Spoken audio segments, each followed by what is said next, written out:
And one time my kids were visiting me and they took the little thing off that was covering the scale and everyone weighed themselves and they came in tears. When you walked into this office, was anyone sad? No. Did anyone feel bad about themselves? No. But now all of a sudden, because you saw this number, somehow you're feeling bad about yourself or you've internalized that as a negative thing. This is On Nutrition, a podcast from Mayo Clinic, where we dig into the latest nutrition trends and research to help you understand what's health and what's hype. I'm Tara Schmidt, a registered dietitian with Mayo Clinic in Rochester, Minnesota. This episode, we're talking about weight neutrality. You're probably used to thinking about your weight as some big, scary number that tends to impact how you feel about yourself. But what if it was just a number? Not something good or bad, just something that is. If we imagine a world where we can unplug weight from health, it opens up a bunch of new possibilities. Ways to not just be healthy, but happy at all shapes and sizes. To learn how we can make this imagined world a reality, we're talking to Dr. Leslie Williams. Dr. Williams is a family medicine physician at Mayo Clinic in Phoenix, Arizona. She has expertise in eating disorders and is a staunch advocate for weight-inclusive care. Thank you for being here with me this afternoon, Dr. Williams. My pleasure. Thank you for the invite. I really love this topic, whether you're in the medical field or in the public. I think weight neutrality is just really important and critical for adults and kids to know. I'm very, very stern with my kids about when they ask questions or if they make comments that they've heard before, because I care a lot about weight neutrality, and I'm sure you do too. Yes, I feel like I've been a pioneer in this sphere for a really long time. And I think having kids really helps illustrate it for you. It's like your own little experiment on how the world influences what we think and how we think. And speaking of kids, you are the author of a children's book, Free to Be Me, Self-Love for All Sizes. What prompted you to write that, and especially for a younger or pediatric population? I've worked in the eating disorder realm for a really long time, and it felt like so many conversations, discussions, efforts were made around adolescence. And we recognize that adolescence is a very critical time when it comes to like body image and eating. But what I was noticing when I became a mom is that my daughter from a really young age was making comments about her body. And that was devastating to me because I felt like I had done so much work to create this safe environment within our home. But I recognize that that's just a small slice of what they see. And so my daughter would say, well, you're just saying that, Mommy, because you're my mom. But there must be something wrong with me because when I look at books and I look on TV and I look in magazines, I don't see anyone that looks like me. And so that's when I decided, well, hey, she's right. Most of the books that we had didn't have like cute little brown girls with round bellies. You know what I mean? It just wasn't a thing. And so that's what prompted me to like, hey, let's try and write something that shows images and then just talks about food and moving your body in a more neutral way. That's so cool. I grew up in the 90s, and that is a absolutely toxic environment in terms of like what the magazines I read looked at on the covers, what they talked about in terms of celebrities when they maybe gained 5 pounds into a normal weight. It was ugly. And I don't know if you're a Swiftie or not. There's a line in a Taylor Swift song that says, "You wouldn't last an hour in the asylum where they raised me." And I always think back, there's been this on Instagram of like people flashing all of these Cosmo and Teen Bop 17 covers of the media just being so cruel, actually to normal weight individuals, which is atrocious. Luckily, there's more of a movement against it now being so blatant. But yes, I remember even growing up being a kid and thinking all my mom and her friends do is talk about what they're eating and what they're wearing, and they eat cottage cheese. And I can recall so vividly being a young girl thinking like, this is such a huge waste of female time. And that was really how I even got into this work because I just was like, there has to be a better way to help women in particular, although men struggle as well, but help women in particular kind of mend that relationship with food and their bodies so they could just take that huge wealth of time and energy that they have and spend it enjoying life or curing cancer or whatever the case may be. Out in the world, I think it's common for people who are thinner to be seen as healthier than people who are of a larger body size or a higher weight. What's the problem when people incorrectly, I'll say, correlate weight and size and health? Well, I do think that as a medical community, we have a role to play in a lot of that misinformation, right? I think for so long, there's been this very kind of narrow view of like health equals weight. If Mm-hmm. you're outside of this box, then you're unhealthy naturally and you need to fix it. And health is so much more than that. And I feel like we do our patients and just the world at large a disservice when we just have such a monocular vision when it comes to weight. There are people that are unhealthy at all weights and shapes and sizes. And can I say vice versa? We have people who are healthy at all Yes, weights and shapes and yes, sizes, right? exactly. And so when we just put people into this box, it really, I think, has a negative impact on health. Yeah. And finally, in 2023, the AMA, or the American Medical Mhm. Association, acknowledged the limitations of BMI to indicate a patient's holistic health. I think that was way late. And when people started talking about it, me as a dietitian, I was kind of like, yeah, I've known that for a long time. I think most Exactly. physicians have known this for a long time, but I guess I'm glad it's getting airtime. Like, It's really interesting because when you go back and look at the whole origin of what happened with the American Medical Association and giving obesity, even if you will, this designation of a disease process, mhm. they commissioned a work group to study this and see whether or not that was appropriate. And after a year of study, the work group came back and said, no, we actually don't think that it is. That weight in and of itself should not be pathologized. It is not necessarily a disease process. There may be some illnesses that are associated with higher weights, but we shouldn't pathologize just the number in and of itself. And the AMA said, oh, thank you for that feedback. And we're going to do it anyway.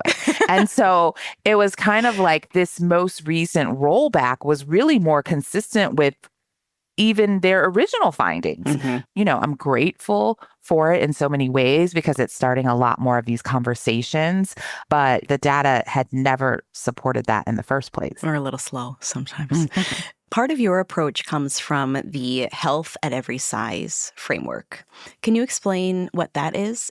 When I think of health at every size, that's kind of like a trademark phrase, but we also think of it just in terms of weight inclusivity, right? So it's the idea that when someone comes in for me as a primary care physician to see me and I'm looking at their overall health, I really take that number on the scale and put that more as the back burner, where for a long time we had been trained as like that's an additional vital sign, but I really take that out of the picture. So I look at their blood pressure, their lipid levels, their level of social engagement, their level of physical activity. And then I also will turn to each patient and find out like what are their goals? What kind of things do they want to achieve from a health perspective that they aren't currently that I can help support them in? So when I think of it in terms of framework or putting it into practice as a physician, that's the approach that I take. It's just a number. It's just your gravitational pull, everyone. Yeah.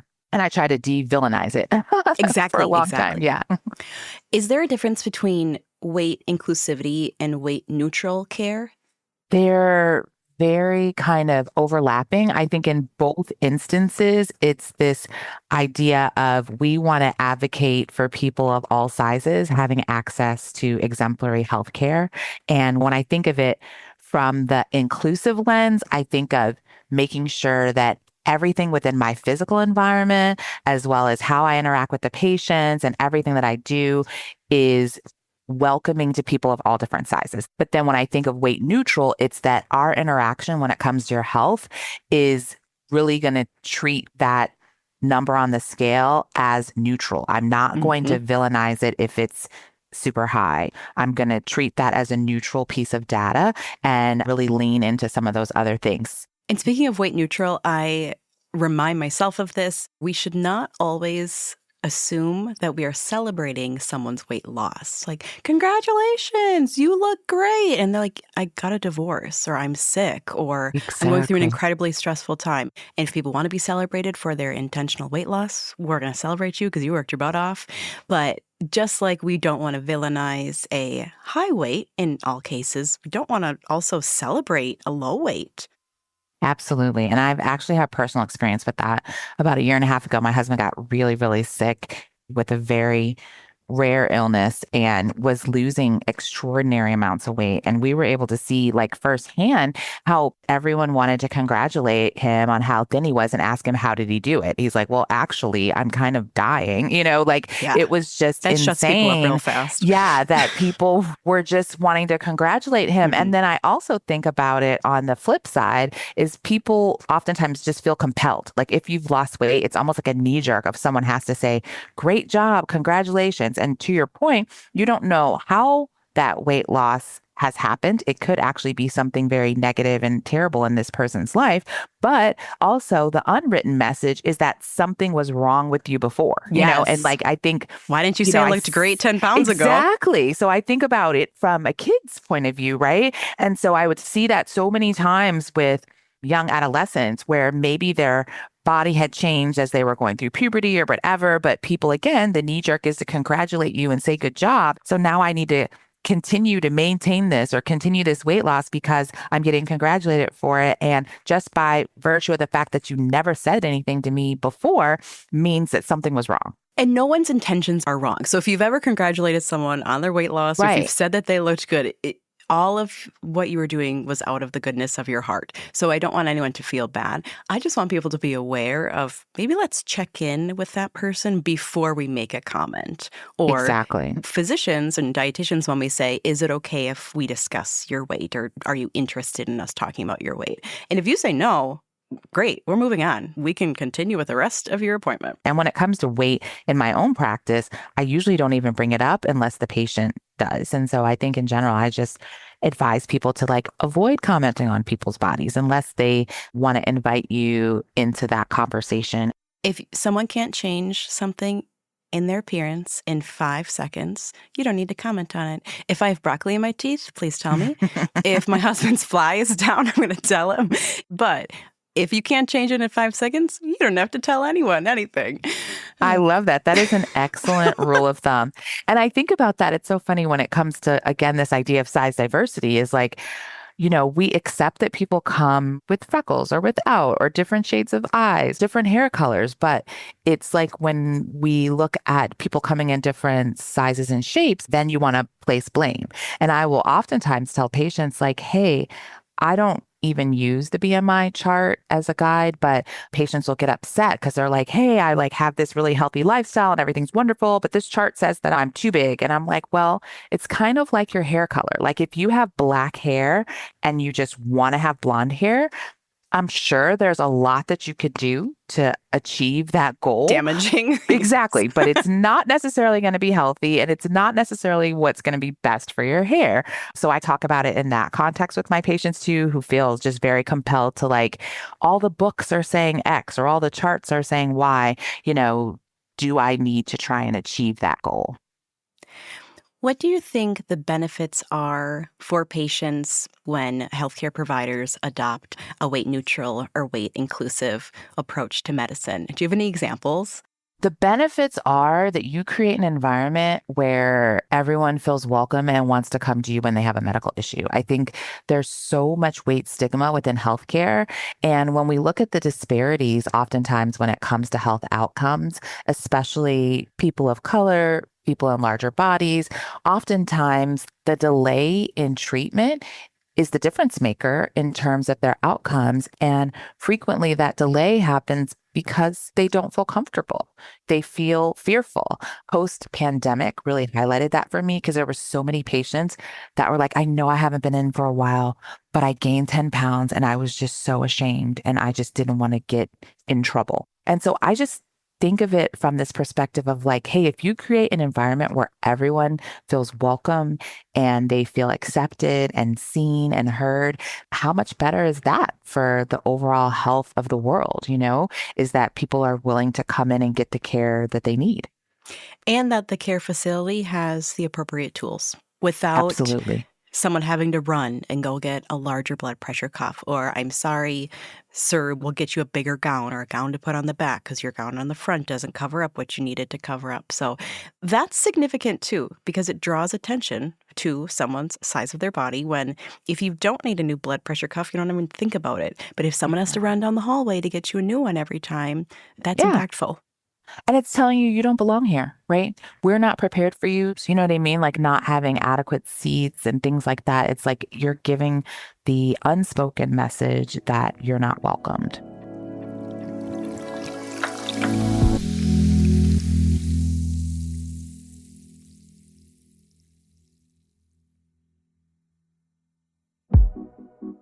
Weight isn't everything, or even relevant to many aspects of your health. You can be unhealthy or healthy at any shape or size. And we shouldn't assume gaining weight equals bad or losing weight equals good. Weight is just weight. Dr. Williams and I try to minimize the role of weight in our practices, but that's not always true for the rest of healthcare. There's a lot more work to be done towards inclusivity and neutrality. Inclusivity looks like having an environment with the right furniture, equipment, etc., to accommodate anyone of any size. Neutrality looks like not making weight part of the conversation unless it's relevant. Unfortunately, not everyone is on board with this approach yet. So let's address some of the criticism and nuances of weight neutrality in healthcare and beyond. Are there any limitations or risks associated with taking an inclusive or neutral approach to healthcare? Interesting question. I don't know that there are any risks other than other people thinking that you're crazy because it's a little bit not mainstream in terms of the approach. I have had some patients get upset because they are so accustomed to their whole life their doctor wanting their weight and trying to change that being the driver of conversation that they get upset with a different approach. So that's been interesting. I got a bad comment once from a patient who was really frustrated that I did not want to center our conversation around that. So there are some risks associated with that because it is a bit of a paradigm shift, but I feel like the benefits in terms of patient care, my rapport and relationship building, and just long-term outcomes with my patients really outweighs any potential risks. Absolutely. There's a little bit of criticism out there that if you accept yourself or you accept someone else who has excess weight or has a diagnosis of obesity, that you're kind of glorifying it or you're encouraging someone to ignore their weight if that's associated with health risks. How do you respond? That's interesting. I feel like some of the initial work that was done around weight stigma and like stigmatizing language was people felt like I need to do this because I am so concerned about this person's health, right? But what all of the research has shown to date is that actually it has a negative impact on health. So if truly in our hearts, our goal is to make that person work harder towards their health goals or whatever the thought process is, the actual opposite is true. So I challenge that. I feel like that a lot of it is rooted in fat phobia, and I really don't feel like the motivation behind it is really geared towards someone's health and improving it. I agree. Are there any other misconceptions that you hear about a weight neutral framework? I think a lot of the pushback that I get is that there's all of these health risks that go along with being in a larger body, and that if you are not focus on weight, you can't address those. And I just don't necessarily think that that's true. I think I've been able to successfully help my patients navigate whatever their health issues are without focusing on their weight. It doesn't mean that we may not go into some type of intervention that ends up in some change in their body weight or shape, but I don't think that singularly focusing on their body size is the route that I need to take. And so I really just look at their metabolic markers or whatever else is important to them and important from a long-term health perspective, and I let that be the focus. You can have incredible success improving your A1C, your blood sugar, or your blood pressure, or your stress, or your mood, whatever it may be, and your weight may not change at all. We can still celebrate that. Exactly. And that's the thing, because what I have found historically in a more weight-centric approach is that patients will go, you give them this whole prescription of all these things that they need to do. And they're like, I've done all of those things. My weight hasn't changed 1 ounce. Why am I doing this? This sucks. I want to go back to how my life was before. And so A, they don't want to come back for a follow-up visit because they haven't seen any objective change on the scale and they're afraid they're going to quote unquote get in trouble. They don't maintain the lifestyle changes because someone told them that if they did these things, the number on the scale was going to go down and there were going to be rainbows and kittens and their whole life was going to be wonderful. And now it's not important. Didn't happen. Yeah. And so I'm not doing that. So I'm going to keep doing what I'm doing. And so I feel like that's a bit of the danger in that weight-centric approach and why I prefer to like decentralize it, because it's like you can do so many amazing things, just like you said, and your weight never changes. Your lipids can look better. Your blood sugars can look better. You can feel better. You can have more energy. You can be more flexible. You can have more stamina, and the number doesn't change. And that's just the reality of how our bodies are set up, especially women as we mature. Things are changing that are dependent on hormone levels and so many other things that are outside of our control. And so I'm frank with my patients about that. Like, hey, we're doing this stuff for the long term. I'm not here for you to like go on Biggest Loser and show that you lost some huge amount of weight within a short period of time. Like, I'm here to help you make sustainable lifestyle changes that are going to improve your health for the long term. This is a bit dramatic, but no one's death certificate is going to have a reference to their weight, right? It will say this was cardiac related or this was some disease state related, and hopefully it's not and you just die of old age. But it's not going to say your weight. That's not what is going to be the factor. So let's not talk about weight. Let's talk about the factors, and let's talk about your heart health, and let's talk about how your pancreas is doing and maybe how your liver is doing, et cetera, because those are your organs. Your weight is just your weight. Yeah, it can be a little bit challenging because people have just come so accustomed to the weight conversation. It's everywhere. It's pretty much in the air we breathe. But I do hope to help people find some freedom from that and really just focus on living a happy, healthy life. Talk to me a little bit about patients with eating disorders. So how have you seen this approach impact those types of patients? Eating disorders can be really challenging because depending on what type of eating disorder the patient is dealing with, and if they have a lot of health consequences that can occur from severe malnutrition, there may be a season in time where we do have to focus on weight, right? Because we have to provide nutrition rehabilitation and weight restoration to get your body back to a point where it is operating optimally. So no, someone with severe malnutrition due to an eating disorder, them coming back with well, I'm just weight neutral is not gonna fly. We're gonna need to get your body nourished.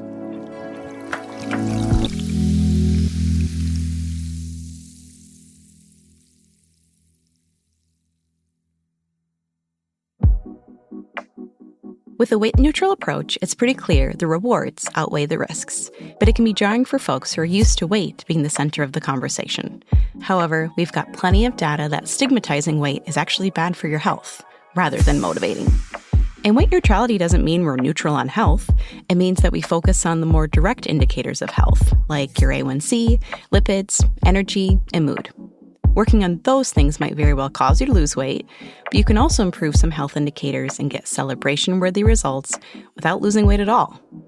To close things out, let's learn more about how we can free our bodies and our minds in a weight-centric world.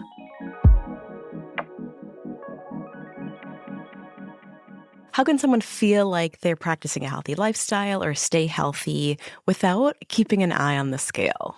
There's so many ways. First of all, I usually talk with my patients about like what their goals are. For instance, someone might come in and say, you know what? I have been so sedentary. I can't even go around the block with my kids. I get exhausted. So, like, let's figure that out as a goal.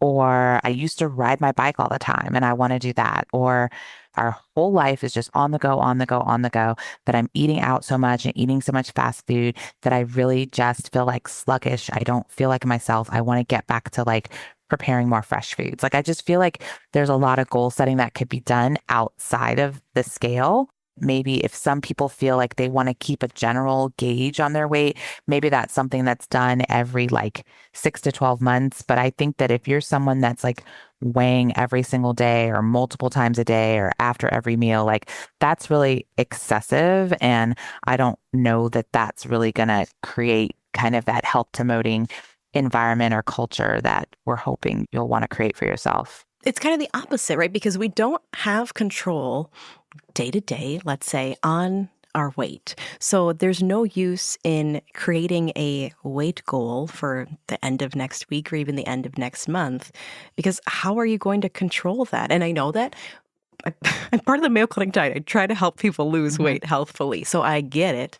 But I've never once in my whole career had a patient set a weight goal with me and then walk out of my office. Never have I even written down someone's weight. I've written down, I will walk for 20 minutes Right. over my lunch break. I will decrease my intake of X to once a week, because those are things you can actually do and check the box. And maybe your weight goes down as a result. And if that was your goal, then we can celebrate it. But you can still have those things benefit you. The weight doesn't change. And if you didn't even weigh yourself, now you don't feel like chucking your scale out the window. You want to celebrate those small wins Yeah. that we have control over. And so that's really the way I like to go. And then again, if patients want to look at overall trajectories, I'll graph it out. But usually those trends are, again, weights that are being taken maybe every 6 to 12 months or something, but not like a daily, weekly chronicle. I don't feel like that's helpful. I agree.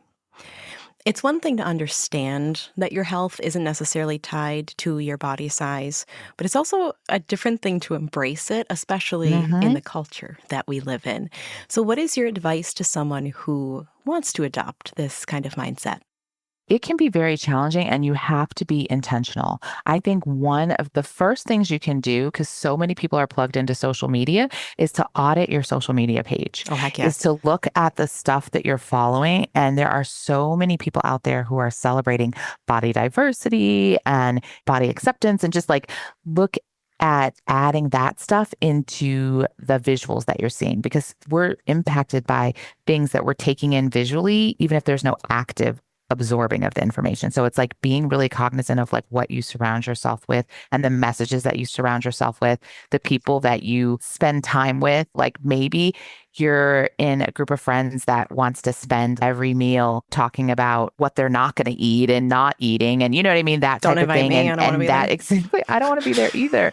But if that is your social environment and you love these people, maybe you guys need to like, instead of going out to eat, go to the park or something, or just tell them like, hey, can we talk about something different? Like you just have to be somewhat intentional about what you're taking in. And then I think also just giving yourself grace, right? There's going to be times when your body's going to fluctuate, where it's going to change due to a whole myriad of things that are completely outside of our control, and how you just love your body for what it can do for you and how you want to maintain your overall body health and wellness without being so focused on the appearance aspect of it. Yeah. It's really hard because every other message that you see is to the contrary. So it does take work. I think it's really important to surround yourself, if possible, or even at least edit your social media, like you said, to help you feel like you're included in something that's positive, that you don't feel judged or that you're failing. I think it's really important, like postpartum, right? Like, hey, look, that other woman is wearing an adult diaper just like me and still looks pregnant, even though I had my baby a week ago. Or someone else's living room is insanely messy. That's okay. And get rid of the social media, which a lot of it's fake, of course, that makes me feel inferior. Absolutely. If you see an image that makes you judge yourself or Hmm. feel uncomfortable or not feel seen or heard, that is probably someone that you need to unfollow and not have that person be anywhere in your universe because you want to just surround yourself by things that fill you up.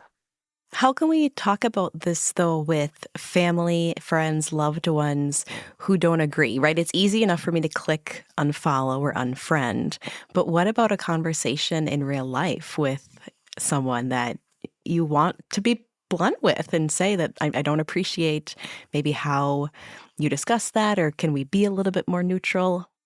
You know, that can be a challenge. It's funny because I've been doing this work for long enough that I think people avoid. So it's been a little while since I've had to like redirect someone.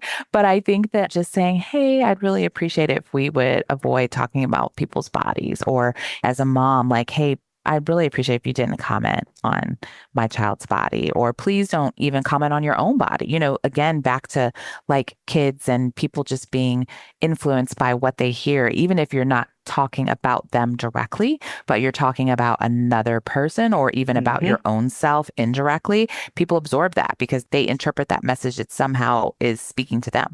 And so I think that there are ways to just say, hey, I just prefer that we not talk about people's bodies, please. And that's usually how I do it. And people will respect that, but it doesn't mean you won't have to have the conversation again. What are we still trying to learn about weight inclusivity and weight inclusive care? I think we're honestly still trying to learn how to incorporate it. I feel like those of us who do this work feel really comfortable with it. But by and large, it is not something that people are accustomed to because, again, weight has been the focus for so long that I think it's going to take a while for the tide to shift. And I think the most recent wave of new drugs that have come out have made that even more challenging, right? Because even if patients maybe had no concerns about their weight whatsoever, everywhere they go, there's something telling them that there's a new medication on the market, or people are telling them that they need to go ask their doctor. But I've had people come in and say, someone came to me at the gym and told me that I should come in and ask about this. Barf. And yeah, exactly. So bananas, but it's happening. So I think that it's kind of added a little fuel to this conversation. So it's definitely a work in progress. For patients who don't wish to talk about their weight or feel like they are relatively healthy, regardless of a higher body weight, if their provider brings up weight and is lecturing them about weight, but they're not interested in having that conversation, how do you have patients speak back to a provider who, again, not intentionally, it's probably just habit? Healthcare is really bad with weight bias, except for No. the two of us, of course. But in general, healthcare is actually one of the places where Yes. weight bias is perpetuated Hmm. the most because it is so ingrained, even to where the scales are placed, to the BMI charts I for rip those things that things are, down. and I do too. I do too. I Get have them this in a off. little hole next to my desk. There's like a little purgatory I put them in. But yeah, it's everywhere. But I totally empower patients to advocate for themselves. I tell them you should feel completely comfortable telling a nurse that you would not like to be weighed Mhm. today, telling a provider that you don't wish to discuss your weight, and redirecting the conversation to whatever your primary concerns are. I also advocate for parents doing the same with their pediatricians, telling them that I do not want you to discuss weight in front of my child. If there are some concerns in terms of trends, I would like for us to have that conversation in private. And there's even these don't weigh me cards. Oh, I yes. have I know them. what I'm Yes, yeah. yes, yes, yes. I have them and we'll give them to patients so that if they don't feel comfortable based on their personality, like being able to speak up for themselves, just handing that to the nurse. And then that's the end of it, where they Mhm. don't have to actually say anything. But I definitely try to empower patients to speak up and advocate for themselves. When I was in private practice, I used to have a scale and I had the number covered up Mhm. and it would transmit to something on my desk and everyone got a blind weight. And I would have the number available if I needed it, but 9 times out of 10, I might not. And the patient really didn't need that information. And one time my kids were visiting me and they took the little thing off that was covering the scale and everyone weighed themselves and they came in tears. My son was like, I weighed myself and I was smaller than my daughter. And so now I feel bad about myself. And then my daughter, who is younger than my son, was like, well, I weighed myself and my number was bigger than his. And now I feel bad about myself. Ugh. And I was like, and that is exactly why I cover them in the first place. When you walked into this office, was anyone sad? No. Did anyone feel bad about themselves? No. But now all of a sudden, because you saw this number, somehow you're feeling bad about yourself or you've internalized that as a negative thing. So yeah, I think that we could, in a perfect world, get rid of that as like a public number and just utilize that when we need to, which honestly in medicine is rarer than we think, even though we take weights at every If you need a moment. medication that is weight dose dependent, fine. Yeah, other than exactly. that, meh. Dr. Williams, it was an absolute pleasure to talk with you today. Thank you for sharing all of your expertise and your knowledge. Now I feel more passionate than I was before. Well, I'm excited. I have another advocate in the fight.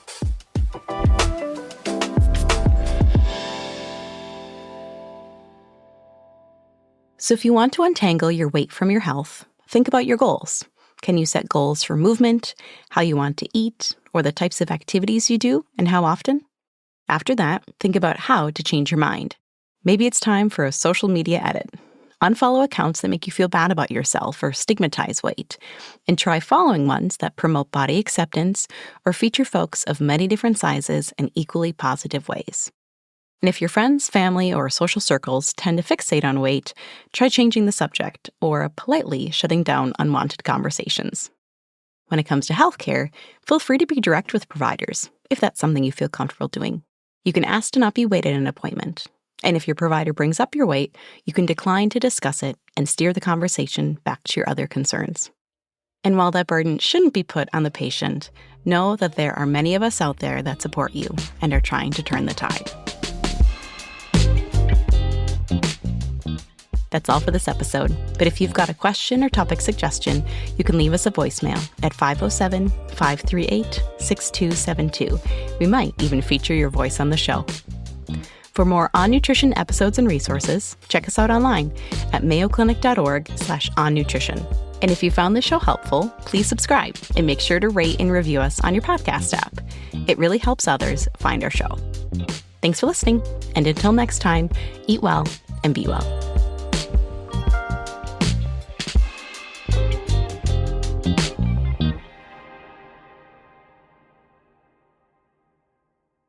This podcast is for informational purposes only and should not be relied upon as medical or legal advice.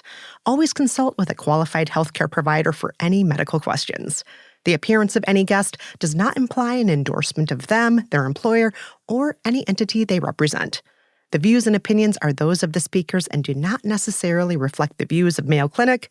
Reference to any product, service, or entity does not constitute an endorsement of or recommendation by Mayo Clinic.